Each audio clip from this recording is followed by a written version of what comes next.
fantastic series. And, you know, on behalf of the NISOA Foundation Fund, as the chair of the fund, and I'd be remiss not to mention Dan Lukash, who you just heard from, is the vice chair of the Foundation Fund. We're really happy to be able to work together with the board to support these types of initiatives. These educational initiatives are fantastic, and you know, during this time, we were able to do a lot of really wonderful things for the membership of NISOA. And you know, if you go to the NISOA website, and at the very bottom it says support NISOA, and you're able to basically see that the Foundation Fund is a 501c3 non-for-profit organization.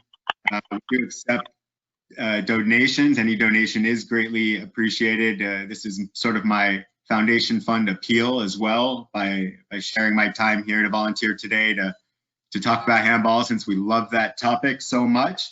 But you know, there's a document there where you can download the application form, and there's some instructions on how you would upload the intent to apply application for funding.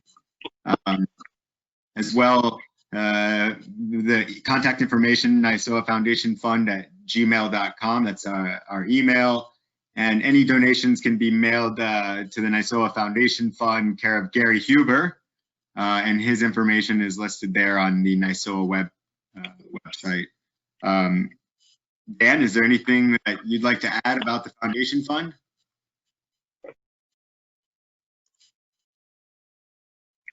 Okay. I think we lost them. Yeah, no problem. No problem. It's my fault. I lost my cursor. No, we do encourage you. It is strictly for referee education. We are glad to support chapters and variety of their endeavors, and we'd love to see applications. Awesome. Yeah, thanks, Dan. One other thing I'll mention, and today was the conclusion of the NISOA video stimulus. There was 8 weeks, almost $10,000 given away to the NISOA membership for their participation during this time.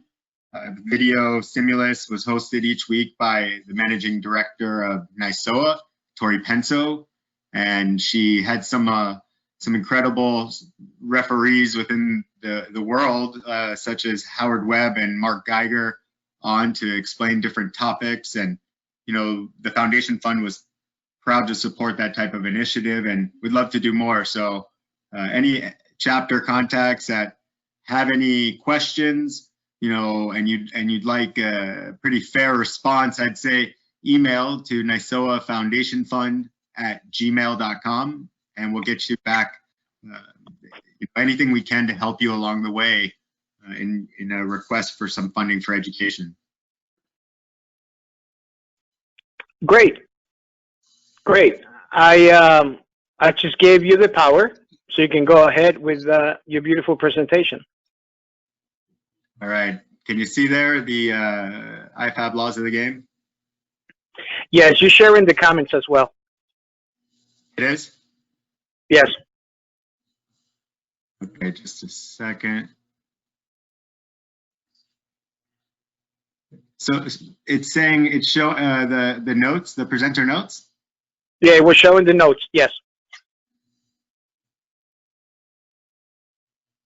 Okay, so maybe let's take another 30-second break here. And how do I share it without the notes? Show the screen. If you go down to the bottom on the right next to the size, bottom right. Got it. Okay. Still sharing the notes. How about now? You got it. You're the man. It's all yours. All right. Very good. Okay, great. So you want to tell everybody how we're going to do this? Yeah. So just a little bit of an intro on this is that let's say January of 2019, over a year and a half ago, I was fortunate in my current job with CONCACAF to participate in the Asian Cup. So I was able to spend 30 days where the Asian Football Confederation was implementing VAR for the first time in the competition.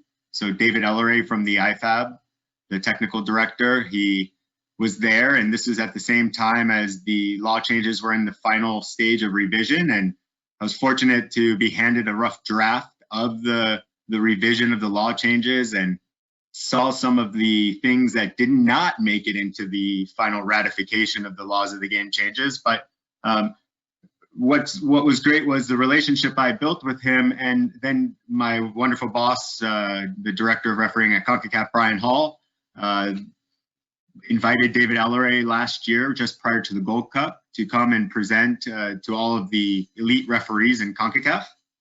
What was great was he did a presentation on handball. So I'm basically replicating his presentation because, you know, where else would you get better information than straight from the source themselves? So basically, I'm just going to run through this. I put some numbers on the bottom of the slides so that the videos, so after at the end, if anyone has any questions or needs clarification on anything, I can go back. So this should take, 25, 30 minutes of just sort of going through and giving you a good understanding. Before I get started, I want to mention that week 5 of the NISOA video stimulus, Mark Geiger spoke about handball, and really after tonight, if you want some reinforcement, Mark did a fantastic job explaining, and you should view that on the NISOA YouTube channel. So I'll go ahead and get started, and you might have seen in my notes that I wrote this is a nice easy topic, handball.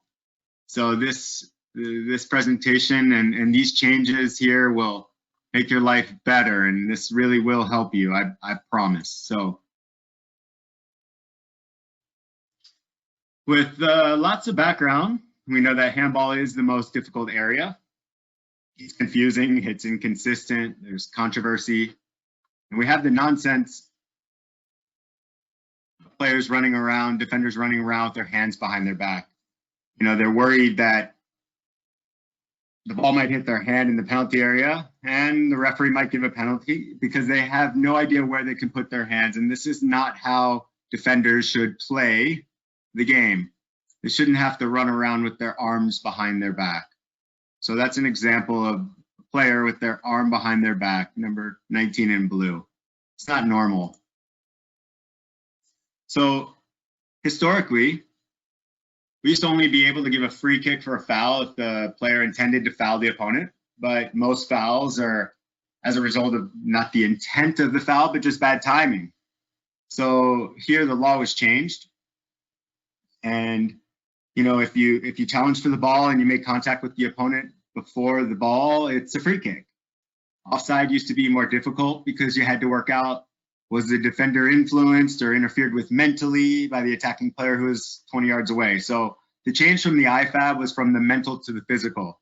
Does the offside player impact on the ability of the defender to play or challenge for the ball? So the IFAB is taking the same route with handball. They're looking now from going away from the intent to the outcome or impact. They've kept deliberate handball.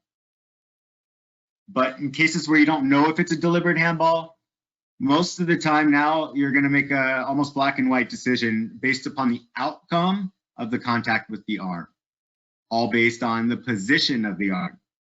So players have learned that if their arms are in certain positions, they take a risk. Basically, the IFAB is getting rid of natural positions because nobody could agree on natural positions. I get hit by the ball with my arms outstretched. The coaches on earlier today here, one of them might say that that's a natural position, and the other one might say it's not. So the IFAB has moved forward and is now basically saying, does the position of my hand or arm make my body unnaturally bigger? So this is what we call the natural playing silhouette. When I move around, my arms are by my side. They're not behind my back. They're not against my side. They're dangling down by my side moving. That's my natural, what we call playing silhouette. So as soon as I go from around my shoulder height and upwards, what am I doing with my arms? I'm making my body a bigger barrier. And why am I doing it?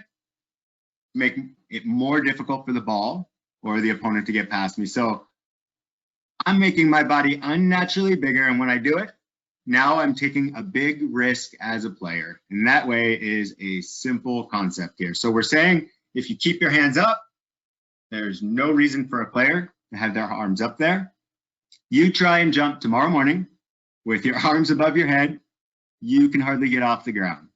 So they're not there to help players jump. So we also know that in certain situations, if the ball comes off a player's body, you can't always get your hand out of the way. So that shouldn't be handball unless your arm is in a wrong position. We also know that when a player falls down, if I fall over now, as I'm presenting to you now, I can't fall down without using my arm. So what do? I naturally put my arm down on the ground to support my body. I don't put it out in front of me to support my body, but I put it down towards the ground, largely between my body and the ground for support. So now if the ball hit my arm, that shouldn't be handball. So football doesn't accept a goal scored off a handball, even if it's accidental. It doesn't accept people getting control of the ball after it hits their hand or arm and then scoring. So these principles we're putting into law, and here's the wording of the law.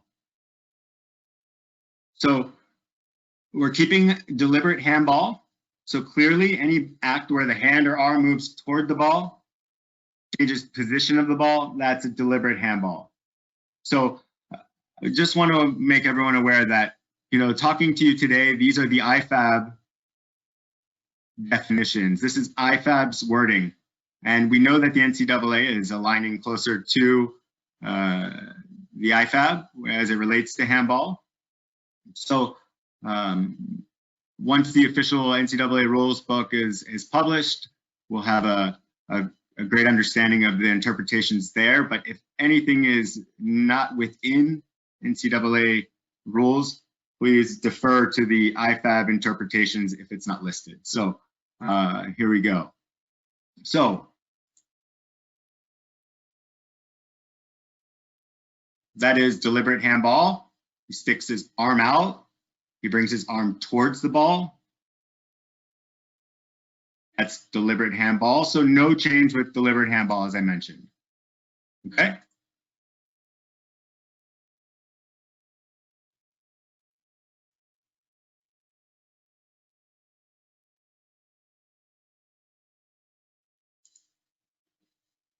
Okay, so in all other cases where you don't know if it's deliberate, as I mentioned before, or where it is clearly accidental, you now apply these new criteria.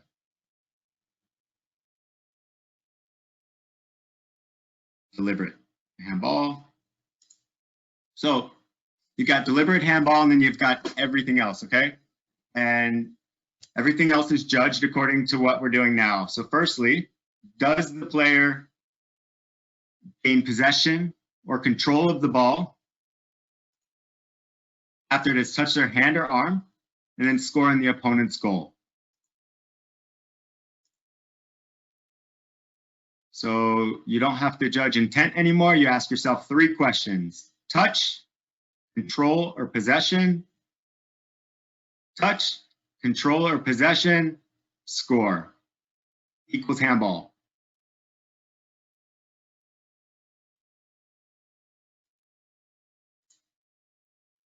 So was there contact? Did the player then have control or possession? Was a goal then scored? Handball 100% of the time. And this is what the players and coaches want. So you ask yourself as it comes across: contact, control, or possession, score, 100%, handball every time. Contact, control, or possession, score. So hopefully at this point your life is better, and hopefully you're happier. Okay, so secondly, touch, control, or possession, creates a scoring opportunity. Now, a broad goal scoring opportunity, not a clear dogso, but a spa around the edge of the penalty area. So, an opportunity to score a goal. What happens? Touch, controller possession, opportunity to score.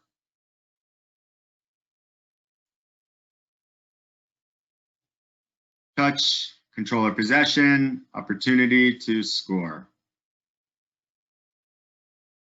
This is the Asian Cup that I attended, and this tournament was the handball tournament because there was a handball incident at least once in every single game. So touch, controller possession, opportunity to score. This is clearly accidental, but there was a touch. As a result of the touch, controller possession, and the opportunity to score.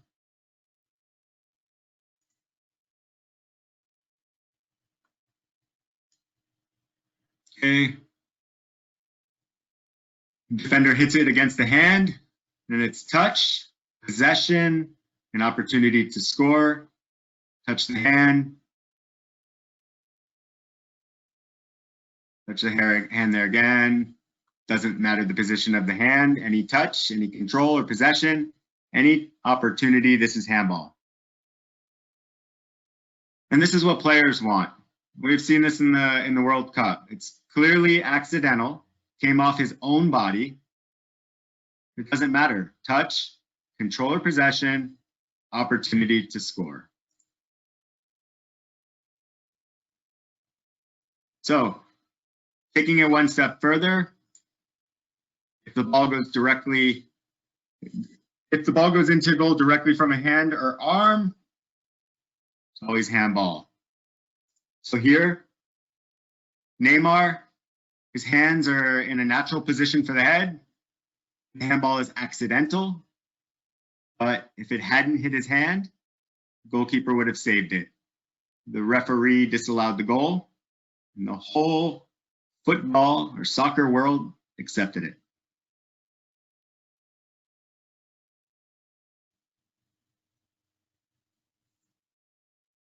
So now, any contact, we're not judging intent. Was there contact? Yes. Did it go into the goal? Yes. Handball. This is what football wants, making it very easy for us officials.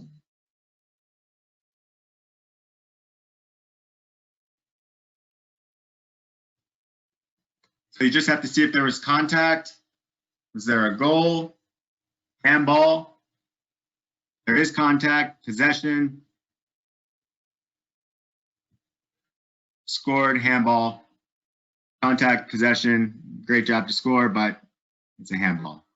So apart from Law 11, and I emphasize this again, this is the only area of the laws of the game where we make a difference between an attacking situation and a defensive situation. So this is only in relations to attacker scoring or having the opportunity to score in the opponent's goal. This is what football wants.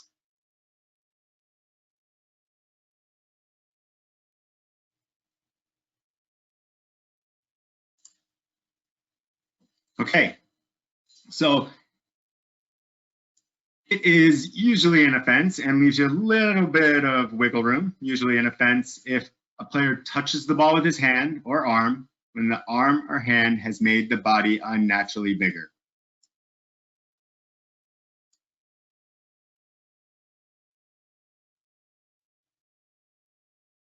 So here, arm stuck out, he's made his body unnaturally bigger.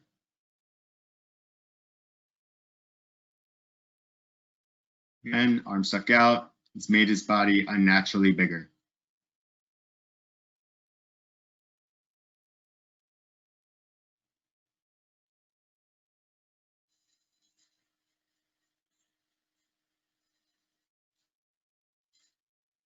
Okay, so the important thing here is in the wording, has made, and I make that in capital letters, has made, not deliberately made.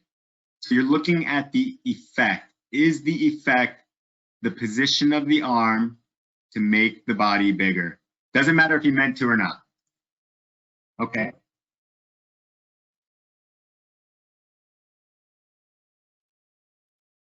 Probably deliberately, anyway, okay. But that has made his body an unnaturally bigger barrier. So if the hand or arm is above or beyond the shoulder level, the player, he is taking a risk. So if the hand or arm is above or beyond the shoulder, if the hand or arm is above or beyond shoulder level, the player takes a risk. They cannot jump like that. This is a mental aberration when the blue player here makes contact with the ball above the shoulder.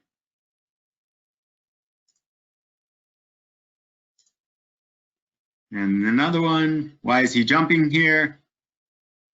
Again, they're jumping to make their body a bigger barrier to stop the ball going towards goal. This is always handball.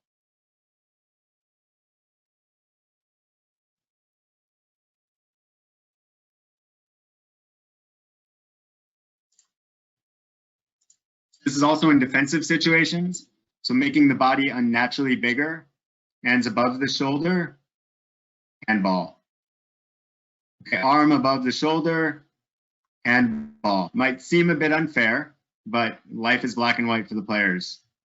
Above shoulder level.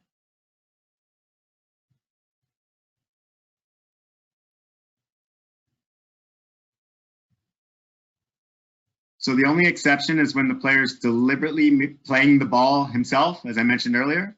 So when do I make my body bigger? When the opponent has got the ball. So I'm a bigger barrier to the opponent. If I'm playing the ball, I don't need to create a barrier. So if I go and try to play the ball, my arms will come out as part of my natural balance. So in those situations like this is not handball. His arms are up there as part of his balance. His arm isn't up there to make his body a bigger barrier, because you don't make your body a bigger barrier when you're playing the ball. Okay? Another example from the head, not a handball, because he was playing the ball deliberately and it went from his head onto his arm. Okay?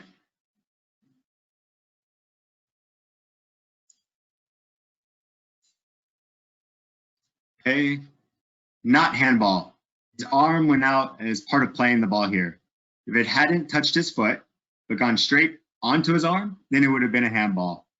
So let's look at this again. He doesn't touch it with his foot, but he sticks his arm out as the ball is going past, and he's creating a bigger barrier. When he's playing the ball, hold on a second, let's play this again. You'll see here that the arms will go out as part of playing the ball with his foot. His arms, then he moves his foot towards the ball there. His foot goes and the arms come out. So they weren't put out as a barrier, they were put out as part of his balance. So this is not handball.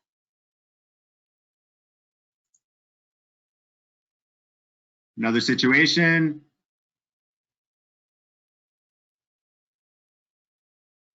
She falls over, and as a result of falling over here, the ball hits her on the hand. It's not there as a barrier. The arm went up as part of a motion of playing the ball. This is not handball, all right?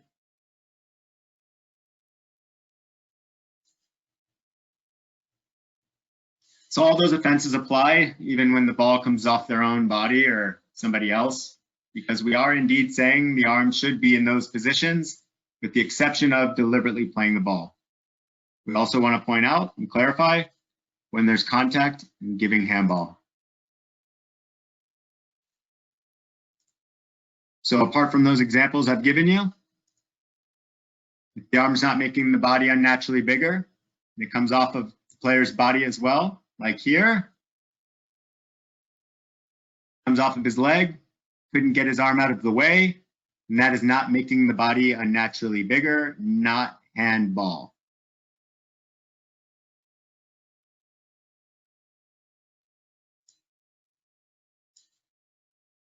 Okay, comes off of another player who's close by.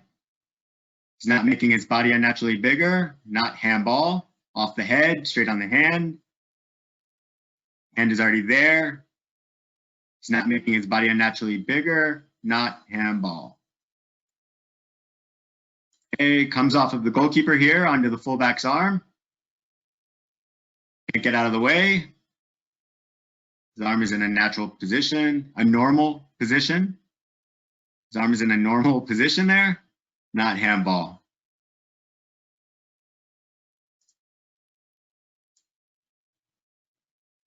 Comes off of the head onto a hand.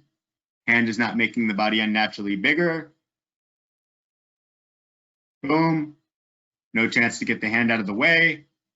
You know, it's a typical sign when the ball touches the hand and you take it away straight away. That means you didn't want to touch it. So this here is not handball.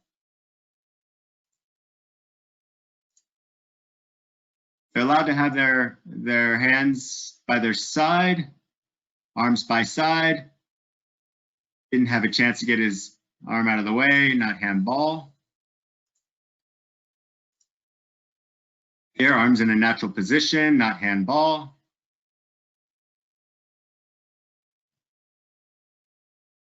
Natural position, not handball. Okay, in the wall. He's not making the body unnaturally bigger. Not making the body unnaturally bigger, so this is not handball. His arm's in a normal position. He's not making his body unnaturally bigger. Not handball. Here, did he make the body unnaturally bigger? No, so this is not handball. Replay. No, not handball.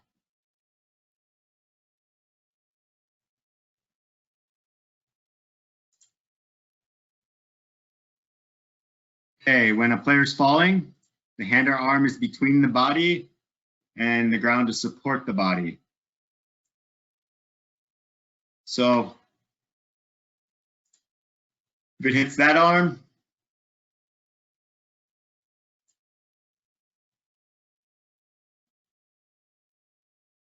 not handball. If it hits the other arm that's outstretched above the shoulder, then what are you going to give? A handball.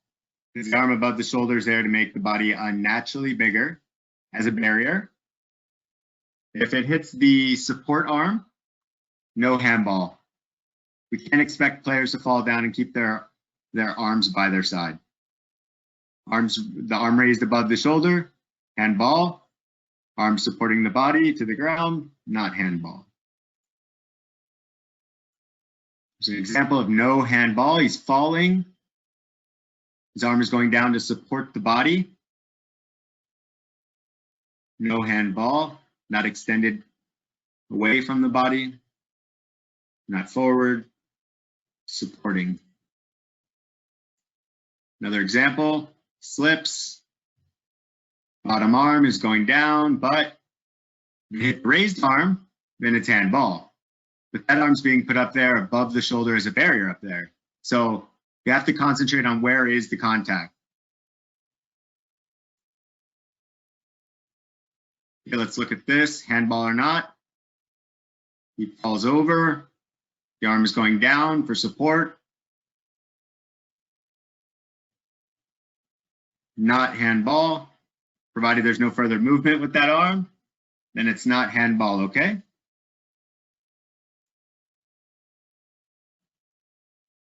But if they extend their arm away from the body to make their body unnaturally bigger after they've fallen or as they're falling, then that is handball, because then they're no longer using their hand or arm for support. Okay, so what's he done? He's extended his arm here. His arm is there not to support his body, but he's moved his arm away from his body to make his body unnaturally bigger. Okay, so now you have to concentrate with these. Here's another one. Okay, that is now extended. And that's why this would be handball as well. He initially went down for support, but then he pushed the arm out to make his body unnaturally bigger. So the arm is no longer between the body and the ground.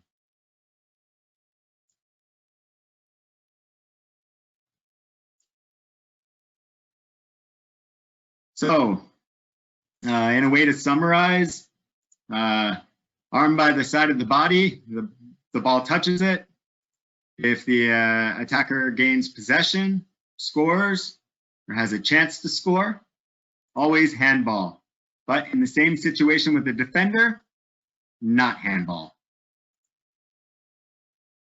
So, to give an example, decision, handball, touch, control or possession, opportunity to score. If he was a defender, not handball. Arm is not making the body unnaturally bigger. So do you see the difference here? Hopefully, which is something we have to sort out. And we sort of have in the law, because half of the push in the penalty area, you'll penalize an attacker, but won't give a penalty. But this is in law now. So, attacking situation, that is handball. Defending situation, not handball. And I hope you think that that is one of the biggest changes that will make your lives easier out on the field. This, that this is making the gray area of handball go to much more black and white. So, sorry, one or two things with handball, just to confirm. If the goalkeeper handles a deliberate kick from a teammate or throw-in from a teammate, you give the indirect free kick, and there's no disciplinary sanction. So the decision here, play on, he kicked it and handled it. This is regarding handling offenses by the goalkeeper.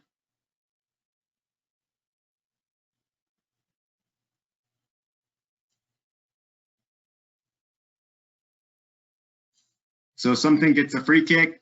This is where we need to understand the philosophy of the law. Why is it an indirect free kick? Well, when a goalkeeper handles a deliberate kick from a teammate or a throw-in, why is that law changed? To stop time wasting. Because about 20 years ago, the goalkeeper could pick the ball up, he could roll it out to a fullback, who pass it back to the goalkeeper, who then could pick it up and roll it back outside and pick it up and waste time. So to stop that, an indirect free kick was brought in for time wasting. So what we're clarifying is here is the goalkeeper demonstrates that he doesn't want to waste time because he's kicked the ball into play for everybody else to play the ball. So we're now saying in law, if the goalkeeper kicks or attempts to kick the ball, to release it into play so it's available for other people, he can handle it, okay? It doesn't mean he can push it forward a couple of yards and then go pick it up. It has to be a clear attempt to make it available for everyone else. Okay, last clip. If you look at the replay on this, he clearly attempts to kick the ball to release it into play. He's not attempting to waste time, so he can now handle it. And that, my friends, is now 60 wonderful slides in 30 minutes on our favorite topic of handball. And I just want to say, before we move forward here, is that, something I've learned from Brian Hall, my boss, the director at CONCACAF, and is that, these developmental and educational opportunities are something that we have to take ownership of as match officials, and we have to take ownership of our career. And, I remember back in, 2008, 2009, Brian Hall, Herb Silva, these guys wrote the weeks in review, and, it's something that, we have to take ownership of our education. The coaches earlier that were on today, said so eloquently how they're impressed that the match officials are taking educational courses to improve. And hopefully this means that you've taken the time to go through to the NISOA YouTube channel to reflect on the video stimulus each week and learn from some of the most relevant people in this game on the differences between spa and dogso, between handball, from everything from dogso and spa and tactical fouls. So really, you know, I remember as a young referee, you know, always listening to those podcasts when even Paul Tamburino and Brian Hall were doing, and Alfred Klenitis, and reading the directives every week and being a student of the game. So I implore you all to take these opportunities, take ownership of your career. And, you know, thank you again to RWISOA for the opportunity today to share with you our favorite topic, handball. Great, but you're not done. We have about 200 questions.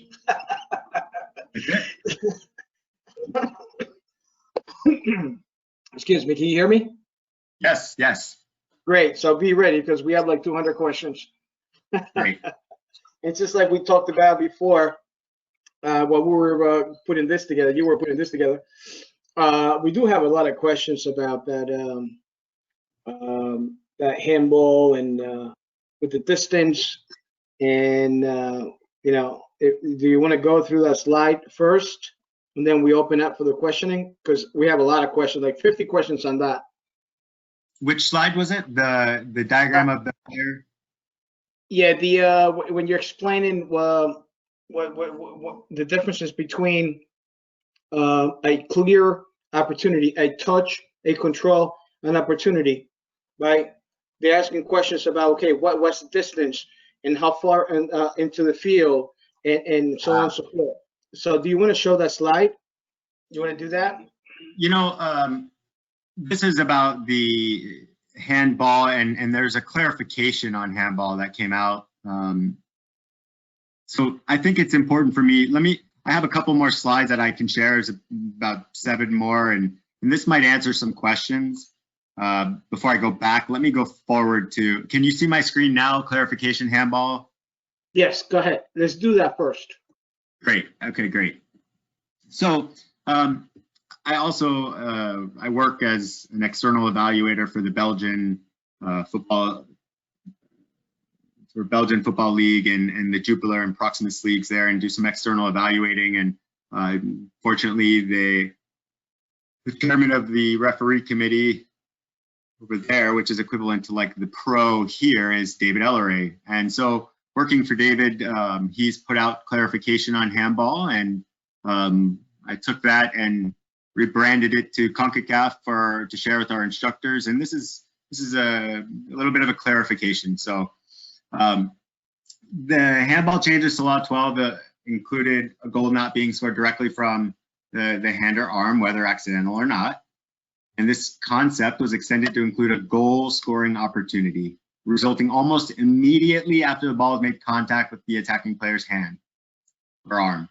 So in terms of the laws of the game, a penalty kick or free kick is not a goal scoring opportunity. A goal scoring opportunity is only when the ball remains in play. So here's an example.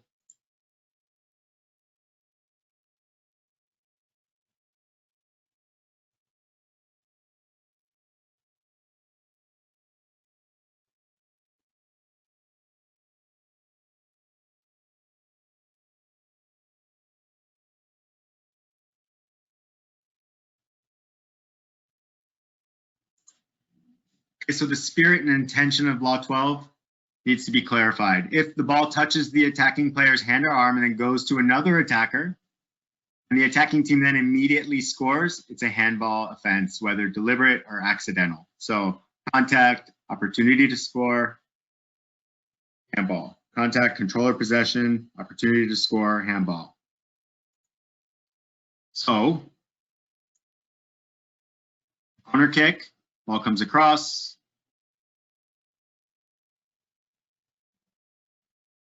Watch the replay.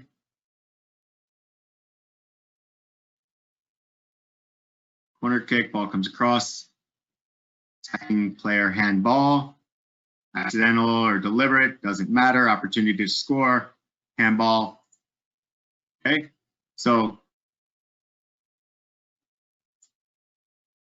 now it is not an offense if after an accidental handball, the ball travels some distance and there's a clear interval between the handball and the goal or goal scoring opportunity. And here's a good couple examples. So it's not an offense if the ball accidentally touches a defender's hand or arm in the penalty area, and the player then sends a long pass upfield, which scores or creates a goal scoring opportunity. It's not an offense if a player accidentally handles the ball and then runs some distance with the ball, or there are several passes before the goal scoring opportunity arises. So in this instance,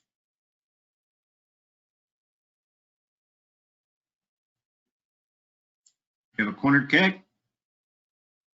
Outswinger, ball comes in across the penalty area, accidental touch, handball, but now counterattack, a long distance, a lot of time, huge time, lots of time, and a goal scoring opportunity.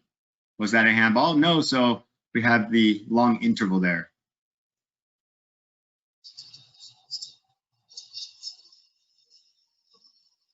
Okay, handball.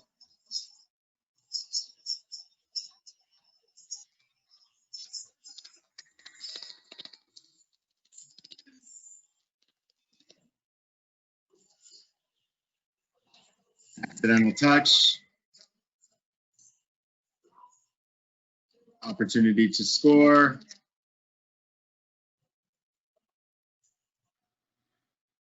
Handball.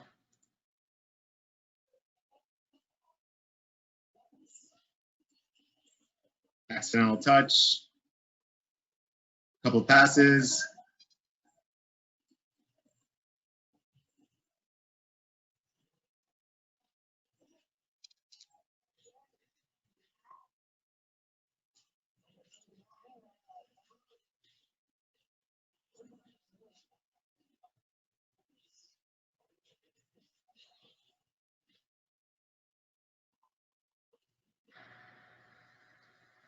So Richard, what do you got?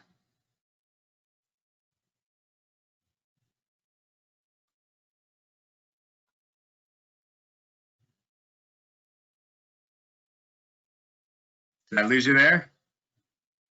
No, I got you. Go ahead. Sorry. All right, here, let me, so.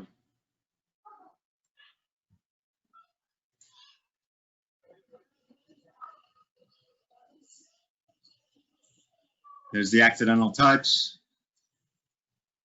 a pass. Is this Richard, my friend, putting you on the spot? Here's the accidental touch.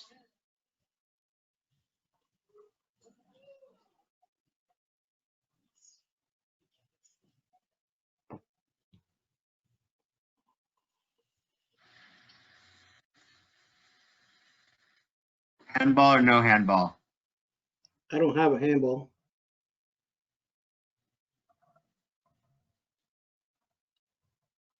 I don't have a handball. I need to play it back. It looks like there were multiple touches going backwards. Right. So here, let's focus on the yellow player with the ball in and around the penalty area. Is this an immediate opportunity? Right there. After the handball. So give handball. No. No handball.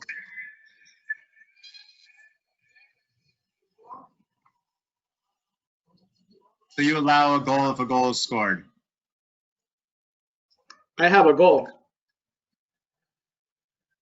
Did I pass the assessment? So here, let me see if I can control this here.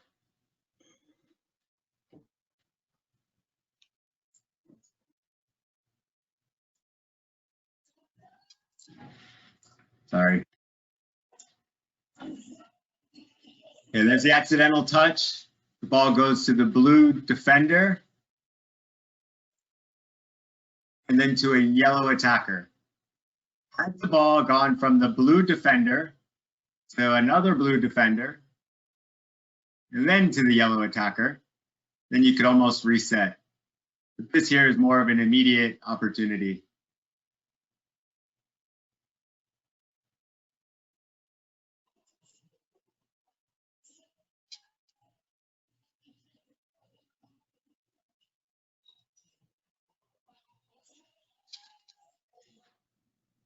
All right. Perfect.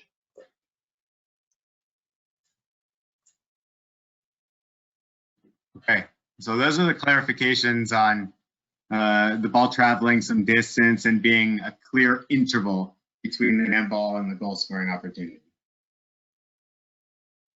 All right, great. Now we can open up for some questions. Zach, are you ready? Absolutely. All right, let's get him in.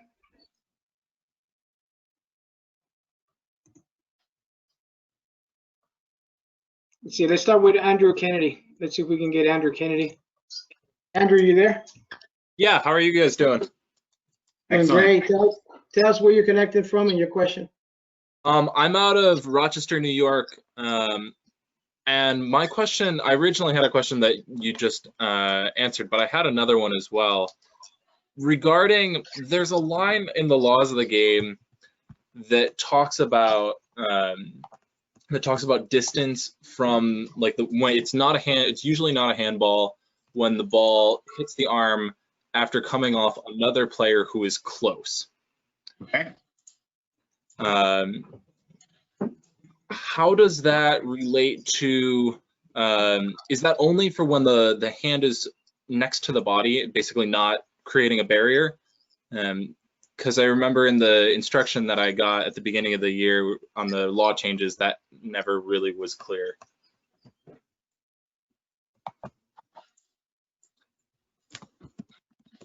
Okay, let me see if I understand your question correctly. So you're saying, is there a measurement of distance in terms of the decision for handball? So what I got, it broke up on me here. Let me see. I'm gonna pull up the laws on my own. Do you have a video that we can review, Andrew? You have a video number that we can review? I don't. I'm sorry. It was. So I'm looking at the laws right now, and it's saying that it is usually an offense if the ball touches a player's hand or arm when it's unnaturally bigger, and then it says the above offenses even apply if the ball touches the hand directly from the hand or body, including the foot of another player who is close. And then in the not usually an offense, it says if the ball comes directly from the hand or the head or body, including the foot of another player who is close. And I'm trying to reconcile that not usually an offense with usually an offense when they're both saying it comes from the head or body, including foot of another player who's close. So in this situation that you're describing, you know, if the player, you know, deliberately plays the ball himself and it hits the arm, which is not in a normal position, then obviously it's not a handball per what I just you know, from what I was mentioning, right? Yep. So if I play it myself, so now if the ball comes off of a player an opponent who's close by, then if the arm is in a not normal position and it's a barrier, then obviously it's going to be a handball. If the arm comes off of someone in close distance and your arm is in a normal position, then therefore it's not a handball. Okay. So it matters the position of the arm. Okay, so we are completely getting rid of any, but the shot was close to him. Correct, absolutely. Okay, thank you. Time and stuff like this, we're taking that out of the law. Thank you very much. That makes it easier. Great. All right, thank you, Andrew. It's just a quick reminder. I'm going to open up a couple more mics. If you have a video, if you remember the video number, that's going to help. All right. So let's get somebody else in. I have Jonathan. Let's see if we have Jonathan here. He's got a whole bunch of questions. Jonathan, you there? Yes, I am. How are you? Question for where are you calling from, and your question for Mark?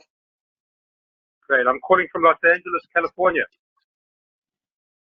Great to have you. And the question I had has actually been answered, which was all about goal scoring opportunity following a handball can apply to the player whose arm came into contact with the ball or a teammate.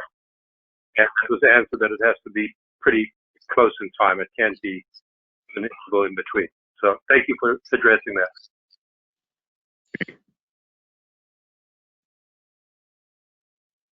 That was good. We answered that question. Keep them coming. This is good. I know, it's good. I mean, I tell you. Ladies and gentlemen, just ask the questions. This is the one in a lifetime opportunity to have someone who works directly with the IFAB people, and he's got the answers right from the IFAB. So ask those questions, all right? Don't be afraid. Let's bring somebody else in.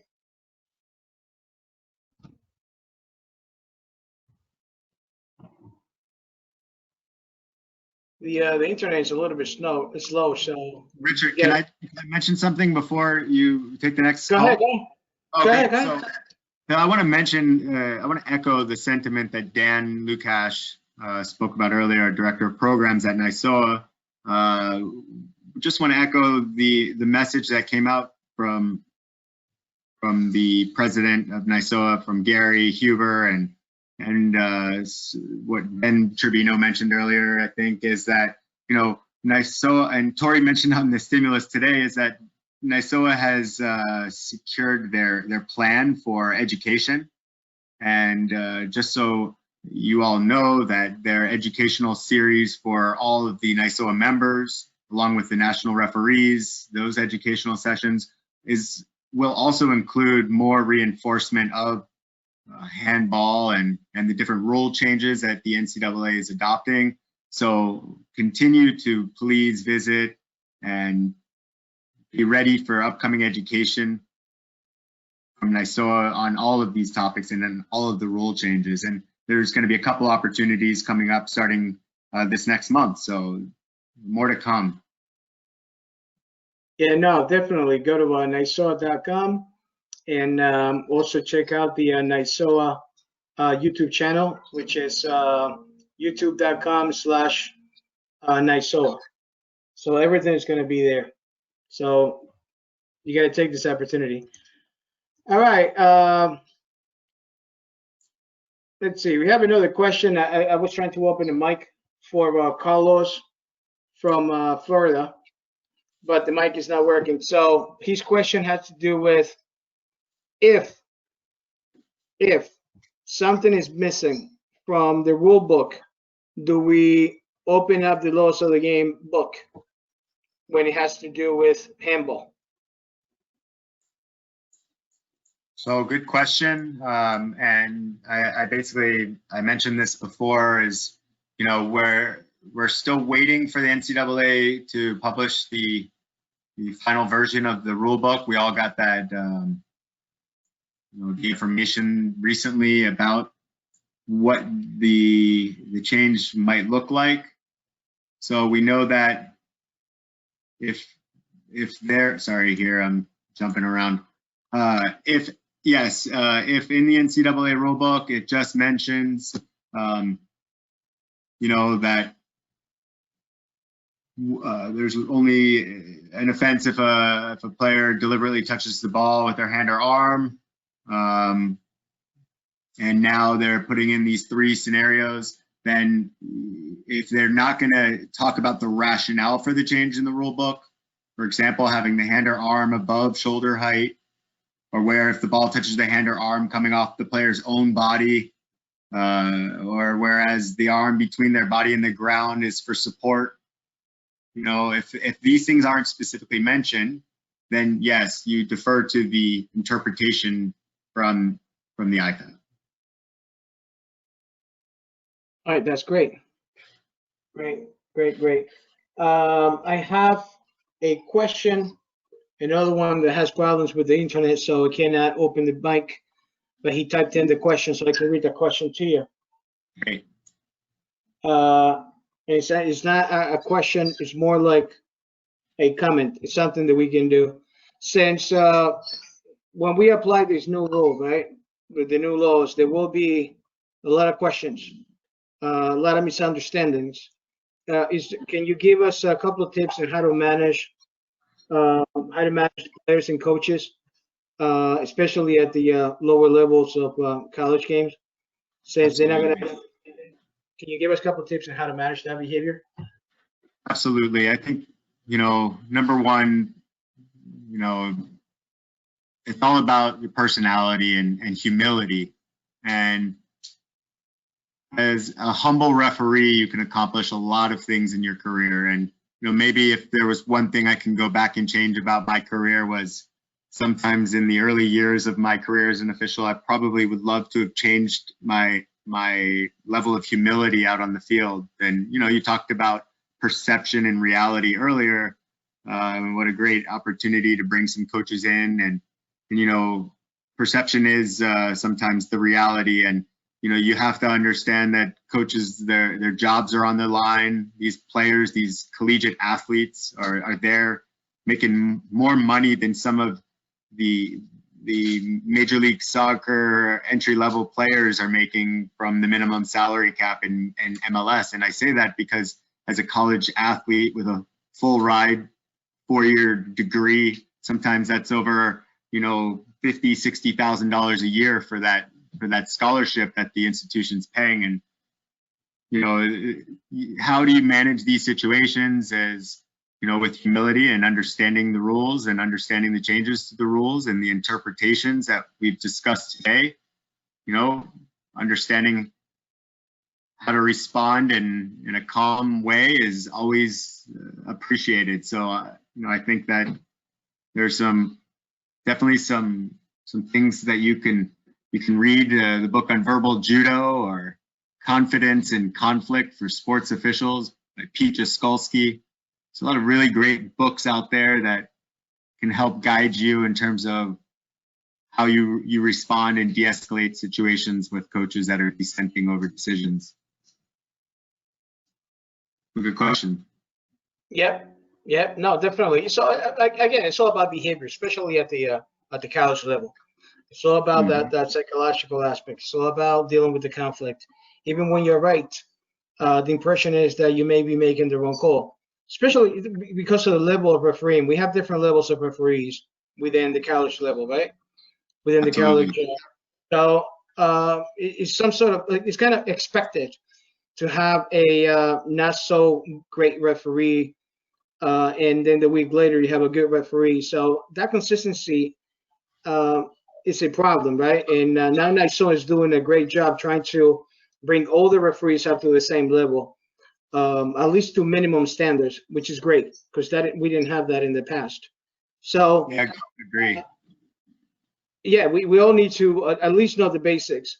But one thing that we need to start working more individually as referees is about our behavior and our understanding of someone else's behavior, so we can change that behavior when we have to, and to manage our own behavior, to understand what we're going through at that moment, so we can read somebody else's emotions and trying to manage that emotion. That's key, especially at the college level. So when we have new rules and big changes, like we had a couple of years ago with offside, now we handling is going to be another big one, where when you have two situations where the ball hits a player's leg and pops right up, and it hits the arm in a natural position.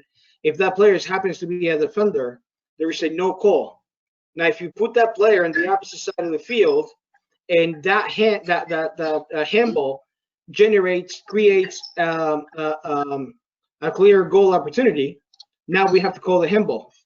Right. So at the same situation, but just two different in two different parts of the field, and yes, we have two different outcomes. So now we're going to be forced to actually manage behavior and work with our, work with our teammates and communicate much better. So do we have anything coming out of NISOA? Any clinics coming out to deal with this type of situations that we're going to be creating, even though we're making good decisions? Or is there anything that we can work to get some of those clinics out there? What do you think? Yeah, absolutely. NISOA has a great repository that a lot of high-level clinicians and a lot of high-level assessors have been putting together during this time. And over the past 4 or 5 months, some of your high-level MLS assistant referees, and such like that are big-time NCAA officials and NISOA officials, the national NISOA officials have put together a lot of different types of presentations regarding, communication and, personality, game management, different things. Tori Penso, managing director at NISOA, and Lance Van Heidsma, director of operations, have been working tirelessly on some new initiatives to help, with the local chapter material that will be disseminated here in the next few months after, I imagine after August, once the final clinics have ended for the 5,000 members and for the national referees. This level of continuing education is just phenomenal, and NISOA has really stepped up its game and really doing a lot to invest in the educational endeavors. One of the things that I'll say is, the opportunity is up to all of you to take advantage of those resources, and I challenge each and every one of you to participate. Take the information, try to hone in on your craft. Some of you might aspire to go from being an assistant referee to a referee on a Division II game. You might aspire to be a referee in a Division I level, or you might want to one day work in Major League Soccer, or even take your career to the international level. And it's not easy, something I never was able to accomplish at that level. I've had some great experiences working internationally on the field, but you can make your career what you want, and it's up to you. It's all in your hands. So take the opportunity to participate in these educational sessions. I know NISOA is going to be releasing some things regarding fitness here in the very near future. And yes, the fitness test requirement was waived for this year due to the COVID pandemic. But here's some new opportunities with social distancing measures in place for you to do some workouts, and hopefully you'll visit NISOA.com and over the next days or weeks here to stay updated on this information. I'm sure something will be sent out to everyone. So take advantage, and you don't have to be the most fit person in the world, but we know that presence to situations such as handball, your presence to that incident lends conviction to your decision making. So this is something you've covered before, I'm sure, here. So fitness is important, and your education is important, so take advantage of it.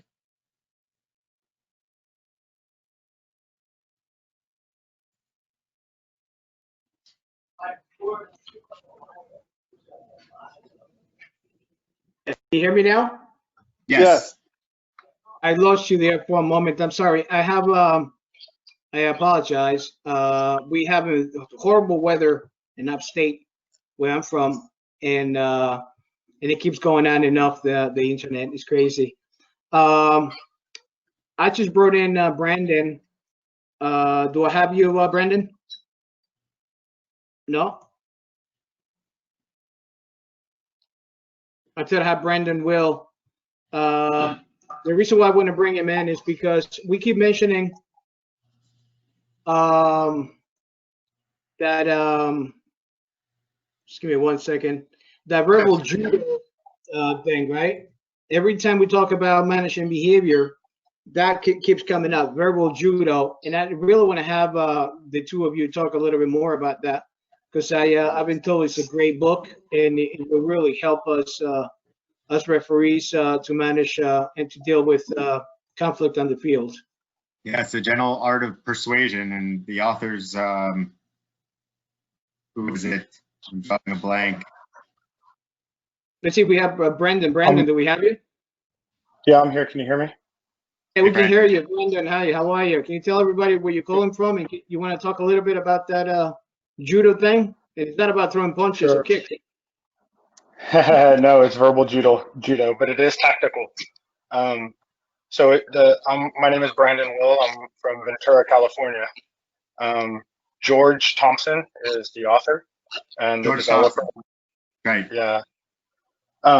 So like just real quick, the very first page with verbal judo, you'll learn how to. I'm actually reading it for the third time right now. So Great. Remain under emotional control during disagreements. Find solutions to potentially difficult situations. Maintain professionalism in any context. Employ empathy while maintaining self-control. Understanding the listener's point of view or the other person's point of view, the player, the coach, whoever. Ensure that you are understood. Achieve cooperation and break through anger, prejudice, mistrust, confusion, uncertainty. And finally, communicate with difficult people without shaming, blaming, or manipulating. And if that doesn't make you the best referee, I don't know what does. What would? Over. Great. Yeah, absolutely. Brandon, thank you for contributing that. I'd say this is that my mom used to always tell me that when I show that I'm out of control, I'm no longer in control. So she said to always remain in control of my emotions on the field as a referee. She came to a couple of my games, was very supportive. So yeah, verbal judo right up the alley. And even there's another book that I firmly believe in, and quite frankly, my children in the school that they belong to, this is one of the principles of their educational philosophies. And I used to work for the Veterans Hospital, and I was fortunate to take the 7 Habits of Highly Effective People training by Dr. Stephen Covey. And that is also under the same sort of foundations as verbal judo. And, you know, there's a mixture of these books that really do help you, like you said. So congratulations for reading it for the 3rd time. Definitely. It's only, I mean, you could probably buy the book on Amazon for like $10, right? Yeah, it's pretty cheap. And also if you Google it, he did like an 1.5-hour presentation. So you can get which would be a synopsis. It's not a full, because they do courses, so it's not a full course, but to a class of Cornell students, Cornell University. So you can Google it and get a YouTube on it. And I'll just want to add in general, you know, we learn the laws, we can spot a foul, we concentrate on the restart because that's key. But in general, and like the person who asked the question about managing coaches, but just in general, we're leaders out there. We're authority figures, and we don't really get a lot of training in that aspect. So things like verbal judo and Stephen Covey's books, and just anything on leadership and ethics and stuff like that, that's a key aspect of refereeing that we don't get in the law book training class. Absolutely. Well said. And can you repeat the name of the book again, so everybody here can write it down? And the name of the video, is it in YouTube? How can they search it? Would you mind doing that? Sure. It's Verbal Judo, and the author is George Thompson. Yes, and I got my book off Amazon. And then if you just Google, YouTube search verbal judo, there's probably tons of videos, but you're looking for the one that's like an 1.5 hours long at Cornell University, where he's talking to a class at Cornell University. That's probably the best one I've seen. Over. That's great. Really appreciate that, Brandon, and thank you for you know, being there every week. We really appreciate it. All right. So to close up, I'm gonna actually, I'm just gonna throw this out there.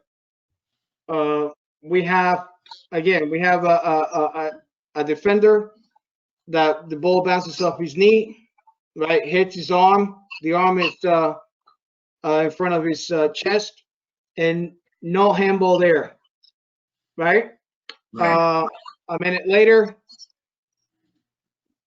the team who was taking away the handball, in their mind, the same situation, the same scenario, but they're attacking, and we take away a goal. Now we need to manage that situation using your verbal judo thing. I'll let Mark try now, and then I'll let Brandon try next, and we close up with that. Mark, you want to give it a shot? Yeah, I'll reiterate what I said before in the presentation as I was going through, and it, you know, you might have missed it or had me on, you know, or you might have walked away for a minute because I know my voice is quite monotone, and you know, I can bore you, so I'm sure some of you might have missed it. But you know, there's a same situation. Foul in the penalty area is soft, careless type foul, very soft, almost no foul to careless contact.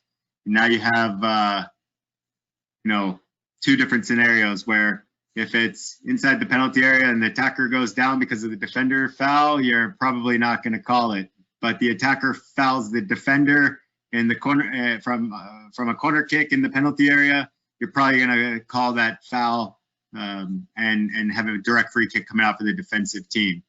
But you didn't call it for the attacking team for the penalty because it's too soft. Well, now in the same sort of logic, we have handball, and it's written into the law where it's for the attacker, not for the defender, vice versa. So I think that's the way that I would, in a very clear, concise manner, try to deliver in a way that hopefully they understand the logic. Great. Brandon, you want to give it a shot? Sorry, Rich, I missed the question. I was dealing with the Grubhub guy. At least you don't have to deal with bears like I do.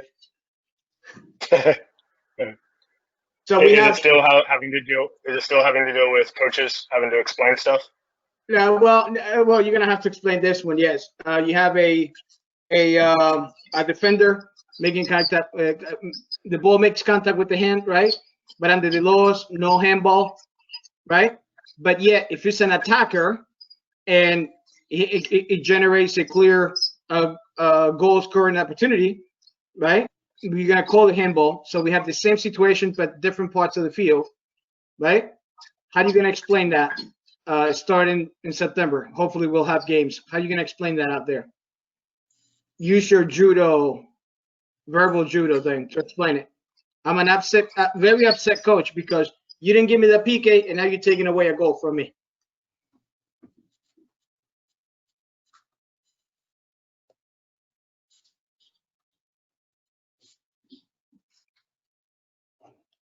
Do we have you, Brendan?